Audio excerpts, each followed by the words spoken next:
வணக்கம். செந்தணலின் பிரதான செய்திகள். விரிவான செய்திகளுக்கு முன் தலைப்புச் செய்திகள். காணிக்குள் கால் வைத்தால் சுடுவோம், கொலை மிரட்ட லட்சத்தில் வெற்றிலைக்கேணி விவசாயிகள். வவுனியாவில் 3 மாதங்களாக ஆசிரியரை காணவில்லை, காவல்துறையின் முறைப்பாடு. குழந்தைகளின் உயிர்களுக்கு ஆபத்து, மருந்து தட்டுப்பாட்டால் ஏற்படும் அச்சம். 17ஆம் தேதி ஆரம்பமாகும் சாதாரண தர பரீட்சை, பரீட்சார்த்திகளுக்கு முக்கிய அறிவுறுத்தல். கொழும்பில் பயங்கரம், வீதியில் சுட்டுக் கொல்லப்பட்ட சட்டத்திரணி பெற்ற மனைவி. சட்டத்துறையை அதிர வைத்த படுகொலை, 14 வருடங்களின் பின்னர் கூட முக்கிய கூட்டம். கடவுச்சீட்டு தொடர்பில் குடிவரவு மற்றும் குடியகழ்வு திணைக்களத்தின் புதிய அறிவிப்பு. தாயின் காதலனால் சிறுமி படுகொலை, விசாரணைகள் தீவிரம். மோட்டார் சைக்கிள் திருட்டு சம்பவம், வவுனியாவில் கணவன், மனைவி உள்ளிட்ட 3 கைது. மனைவியை உயிரோடு எரித்துக் கொன்ற கணவன். மின்னல் தாக்கம் குறித்து மக்களுக்கு விடுக்கப்பட்டுள்ள எச்சரிக்கை. ஈரானை நோக்கி நகரும் உலகின் மிகப்பெரிய போர்க்கப்பல், அமெரிக்காவின் அடுத்த பேரிடி. 260 உயிர்கள் பலியான அகமதாபாத் விமான விபத்து, விமானியின் திட்டமிட்ட செயலா? தொடர்வன விரிவான செய்திகள். யாழ்ப்பாணம் வடமராட்சி கிழக்கு வெற்றிலைக்கேணி கிராம அலுவலர் பிரிவுக்குட்பட்ட பகுதியில் விவசாயிகள் விவசாயம் செய்து வந்த பல ஏக்கர் அரச காணிகள் அந்த பகுதியில் உள்ள நபர் ஒருவரால் அடாத்தாக சுவீகரிக்கப்பட்டுள்ளது. யாழ்ப்பாணம் வடமராட்சி கிழக்கு வெற்றிலைக்கேணி J432 கிராம அலுவலர் பிரிவுக்குட்பட்ட பகுதியில் மக்கள் விடுதலை புலிகள் இருந்த காலத்திலிருந்து விவசாயம் செய்து வந்த நிலையில் அந்த பகுதியில் காணப்பட்ட பல ஏக்கர் கணக்கான அரச காணி தனிநபர் ஒருவரால் சுவீகரிக்கப்பட்டுள்ளதாக தெரிய வருகிறது. அத்துமீறி அடைக்கப்பட்ட இந்த காணி அரச காணி என்றும் நிலைமை தொடர்பில் ஆராய்ந்து அறிக்கை சமர்ப்பிக்குமாறும் கிராம சேவையாளருக்கு பிரதேச செயலாளர் உத்தரவிட்ட நிலையில் இதுவரை உரிய அதிகாரிகளால் எவ்வித நடவடிக்கையும் மேற்கொள்ளப்படவில்லை. ஆரம்ப காலத்திலிருந்து பயன்தர மரங்களை நட்டு காலாகாலம் விவசாயம் செய்து வந்த பகுதியை தனிநபர் ஒருவர் தனக்கு செல்வாக்கை பயன்படுத்தி சுவீகரித்துள்ளதாக தெரிவிக்கப்படுகின்றமை குறிப்பிடத்தக்கது. வவுனியா நொச்சிமோட்டை பகுதியில் வசித்து வரும் 36 வயதுடைய ஆசிரியரான ஆண்டனி ஜோய் என்பவரை கடந்த 3 மாதங்களாக காணவில்லை என போலீசாரில் முறைப்பாடு செய்யப்பட்டுள்ளது. அவரின் குடும்பத்தினர் ஓமந்தை காவல் நிலையத்தில் முறைப்பாடொன்றை பதிவு செய்தனர். கடந்த டிசம்பர் மாதம் வீட்டிலிருந்து பாடசாலைக்கு சென்ற அவர் மீண்டும் வீடு திரும்பவில்லை என அவர்கள் தெரிவித்ததோடு அவரின் தொலைபேசியும் இயங்கு நிலையில் இல்லை என்று தெரிவிக்கப்படுகிறது. இதையடுத்து அவரின் குடும்பத்தினர் ஓமந்தை காவல் நிலையத்தில் முறைப்பாடு பதிவு செய்தனர். எனினும் இன்று வரை அவர் தொடர்பான எவ்வித தகவலும் கிடைக்கப்பெறவில்லை. எனவே குறித்த நபர் தொடர்பில் தகவல் தெரிந்தால் ஓமந்தை காவல் நிலையத்துக்கு தகவல் வழங்குமாறு கேட்டுக்கொள்ளப்பட்டுள்ளது. லேடி ரிச்வே குழந்தைகள் வைத்தியசாலை உள்ளிட்ட பல வைத்தியசாலைகளில் குழந்தைகளுக்கு வழங்கப்படும் சில மருந்துகள் தொடர்ந்து விநியோகிக்கப்படாத காரணத்தால் குழந்தைகளின் உயிருக்கு ஆபத்து ஏற்பட்டுள்ளதாக வைத்திய மற்றும் சிவில் உரிமைக்கான வைத்தியர்கள் கூட்டணி தெரிவிக்கிறது. வலிப்பு நோய்களுக்கு வழங்கப்படும் மருந்து, குழந்தைகளுக்கான வலிப்பு மற்றும் சிறுநீரக பாதிப்பு உள்ளிட்ட பச்சிளம் குழந்தைகளுக்கான விசேட வைத்திய நிபுணர்களின் கிளினிக்குகளுக்கு வழங்கப்படும் பல வகை மருந்துகள் தொடர்ந்து வழங்க முடியாத காரணத்தால் இந்நிலை ஏற்பட்டுள்ளதாக கூட்டணியின் தலைவர் வைத்திய நிபுணர் சமல் சஞ்சீவ தெரிவித்தார். தனியார் மருந்தகங்களில் இருந்து இந்த மருந்துகளை வாங்குவதற்கு செலவிடப்படும் பாரிய தொகை குறித்து சுகாதார அமைச்சும் அரசாங்கமும் அவசர நடவடிக்கை எடுக்க வேண்டும் என்றும் சட்டத்தரணி கூறியுள்ளார். மேலும் வலிப்பு ஏற்படுவதால் குழந்தைகளுக்கு வழங்கப்படும் எத்தோசிக்சிமைடு மருந்தை 1 மாதத்துக்கு பயன்பாட்டுக்கு தனியார் மருந்தகத்திலிருந்து வாங்க குறைந்தது 30,000 ரூபாய் செலவாகும் என்று தெரிவிக்கப்படுகின்றமையும் சுட்டிக்காட்டத்தக்கது. சாதாரண தர பரீட்சை காலத்தில் ஓரளவு மழை பெய்யும் என்று எதிர்பார்க்கப்படுவதால் ஆபத்தில் உள்ள பாடசாலைகள் குறித்த தகவல்கள் அந்த பகுதிகளில் உள்ள கல்வி அலுவலகங்களுக்கு வழங்கப்பட்டுள்ளதாக தேசிய கட்டட ஆராய்ச்சி நிறுவனம் தெரிவித்துள்ளது. மோசமான வானிலை காலத்தில் வழங்கப்படும் அறிவுறுத்தல்களின்படி பாடசாலைகள் செயல்பட வேண்டும் என அமைப்பின் மூத்த பொறியாளர் வசந்த சேனாதீர தெரிவித்தார். அதன்படி மக்கள் வீதிகளை பயன்படுத்தும் போது பாடசாலைகளின் இடங்கள் மற்றும் மக்கள் கூடும் இடங்கள் குறித்து வழங்கப்படுகின்ற அறிவுறுத்தல்களை பின்பற்றி அவர்களின் பாதுகாப்பை உறுதி செய்யுமாறும் அவர் கேட்டுக்கொண்டார். இவ்வாண்டுக்கான காப்போத்த சாதாரண தர பரீட்சை பிப்ரவரி 17 முதல் 26ஆம் தேதி வரை இடம்பெறவுள்ளது. நாளை முதல் தென்கிழக்கு வங்காள விரிகுடா கடல் பகுதியில் குறைந்த காற்றழுத்த தாழ்வு பகுதி உருவாக வாய்ப்புள்ளதாக வளிமண்டல திணைக்களம் தெரிவித்துள்ளது.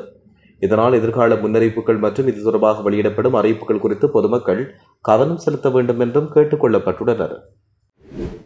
சட்டத்தரணி ஒருவரும் அவரின் மனைவியும் படுகொலை செய்யப்பட்டமை தொடர்பில் விசாரணைகள் மேற்கொள்வதற்காக குற்றப்புலனாய்வு திணைக்களம் மற்றும் விசேட அதிரடிப்படை அதிகாரிகள் உள்ளடங்கலாக 10 காவல்துறை குழுக்கள் ஈடுபடுத்தப்பட்டுள்ளன.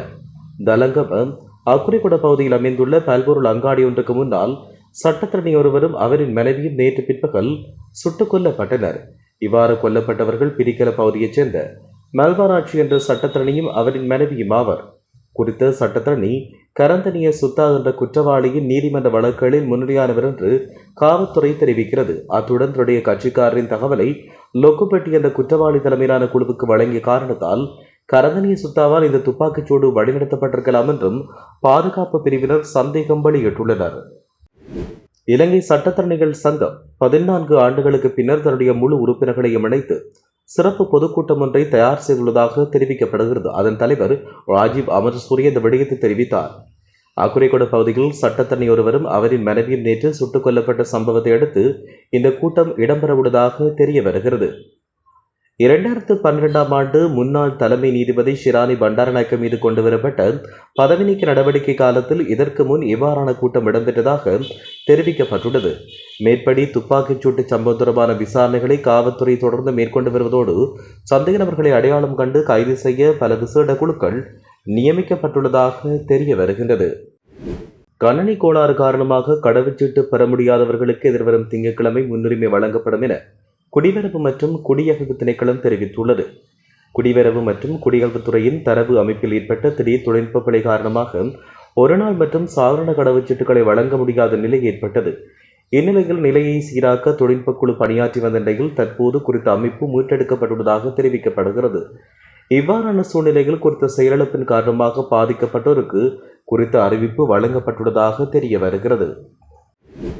கோமாகம மாகம்மன ஜமகி மாவட்ட பகுதியில் தாயின் காதலனால் கொடூரமாக தாக்கப்பட்டு 3 வயது சிறுமி கொலை செய்யப்பட்டதாக மத்திய கொட காவல்துறை தெரிவித்துள்ளது.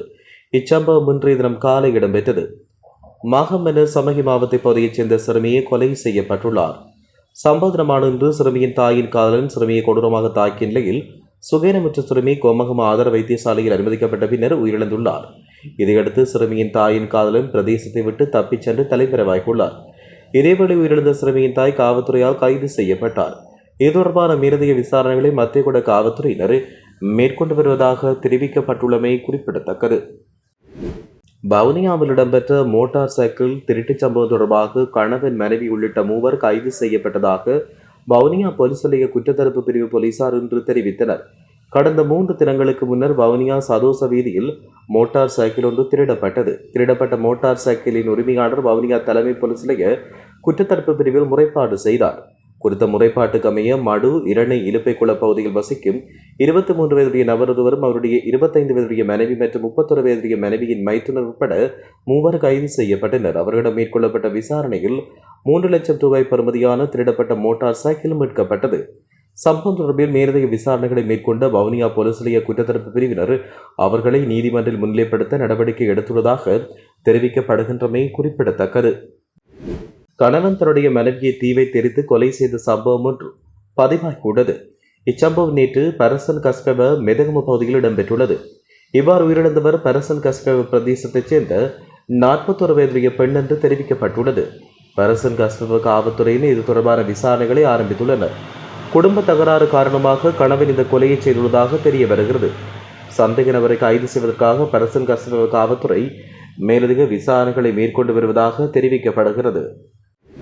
இலங்கையின் பல பகுதிகளுக்கு பலத்த மின்னல் தாக்கம் குறித்து வளிமண்டல திணைக்களம் எச்சரிக்கை விடுத்துள்ளது. இன்று முற்பகல் 11:30க்கு வெளியிடப்பட்ட இந்த அறிவித்தல் இன்று இரவு 11:30 வரை நடைமுறையில் இருக்கும் என அந்த திணைக்களம் தெரிவித்துள்ளது. மேல் சப்ரகமுவ மற்றும் தென் மாகாணங்களிலும் பதுளை மற்றும் நுழையா மாவட்டத்திலும் சில இடங்களில் இன்று பிற்பகல் 1 மணிக்கு பின்னர் இடியுடன் கூடிய மழை பெய்யும் என்றும் எதிர்பார்க்கப்படுகிறது. இடியுடன் கூடிய மழை பெய்கின்ற போது அந்த பகுதிகளில் தற்காலிக பலத்த காற்று வீசக்கூடும் என்பதுடன் மின்னல் தாக்கத்தால் ஏற்படும் விபத்துக்களை குறைக்க தேவையான முன்னெச்சரிக்கை நடவடிக்கைகளை எடுக்குமாறும் வளிமண்டல திணைக்களம் பொதுமக்களை அறிவுறுத்தியுள்ளது. அதன்படி வீட்டுக்குள் தங்குமிடம் தேடுங்கள். முன்னுரிமையாக மரங்களுக்கு அடியில் இருக்க வேண்டாம். இடியுடன் கூடிய மழை பெய்யும் போது நெல் வயல்கள், தேயிலை தோட்டங்கள் மற்றும் திறந்த நீர்நிலைகள் போன்ற திறந்த வழிகளை தவிர்த்துக் கொள்ளுமாறும் தெரிவிக்கப்பட்டுள்ளது. இனி சர்வதேச செய்திகள். அணு ஒப்பந்தத்தை பெற ஈரானுக்கு அழுத்தம் கொடுக்கும் விதமாக அமெரிக்கா மத்திய கிழக்கு பிராந்தியத்துக்கு 2வது விமானம் தாங்கிய கப்பலை அனுப்பியுள்ளதாக சர்வதேச ஊடகங்கள் தெரிவிக்கின்றன. மத்திய கிழக்கில் ஏற்கனவே செயற்பாட்டில் உள்ள உலகின் மிகப்பெரிய போர்க்கப்பலாக கருதப்படும் கரீபியன் பிராந்தியத்திலிருந்து விரைவில் மாற்றப்பட உள்ளதாக தெரிவிக்கப்படுகிறது. இந்நிலையில் ஈரானில் ஆட்சி மாற்றம் நிகழ்வது நடக்கக்கூடிய மிகச்சிறந்த விடயம் என அமெரிக்க ஜனாதிபதி டொனால்ட் ட்ரம்ப் தெரிவித்தார். அதன்படி ஈரானின் மத ஆட்சி அமைப்பை மாற்றுவதற்காக ரம்மின் தெளிவான ஆதரவை இது வெளிப்படுத்துவதாக சர்வதேச நிபுணர்கள் சுட்டிக்காட்டியுள்ளனர். கடந்த ஆண்டு ஜூன் 12 அன்று அகமதாபாத்திலிருந்து லண்டன் நோக்கி சென்ற ஏர் இந்தியா விமானம் புறப்பட்ட சில வினாடிகளில் கட்டுப்பாட்டை இழந்து மருத்துவக் கல்லூரி விடுதி கட்டிடத்தின் மீது மோதி விபத்துக்குள்ளானது. இதில் விமானத்திலிருந்து 241 பேர் மற்றும் தரையிலிருந்த 19 பேர் என்று மொத்தம் 260 பேர் உயிரிழந்தனர். விமானம் புறப்பட்டவுடன் அதன் 2 இயந்திரங்களுக்கு செல்லும் எரிபொருள் விநியோகம் திடீரென்று துண்டிக்கப்பட்டதென்றும் முதல்கட்ட ஆய்வில் தெரிய வந்தது. விமானத்தின் தலைமை விமானியாக இருந்த சுமித் சபர்வாலும் விபத்தில் இறந்தார். விமானி எரிபொருள் சுவிட்சை அணைத்ததே விபத்துக்கு காரணம் என அமெரிக்க ஊடகங்களிலும் சமூக வலைதளங்களிலும் செய்திகள் வெளியாகியது. ஆனால் அதை மத்திய அரசு மறுத்துள்ளது. மேலும் தன்னுடைய மகனின் பெயருக்கு களங்கம் விளைவிப்பதாக விமானி சபர்வாலின் 91 வயது தந்தை இதுகுறித்து சுதந்திரமான விசாரணை நடத்த கோரி உச்ச நீதிமன்றத்தில் வழக்கு தாக்கல் செய்துள்ளார். இத்துடன் செய்திகள் நிறைவடைகின்றன. வணக்கம்.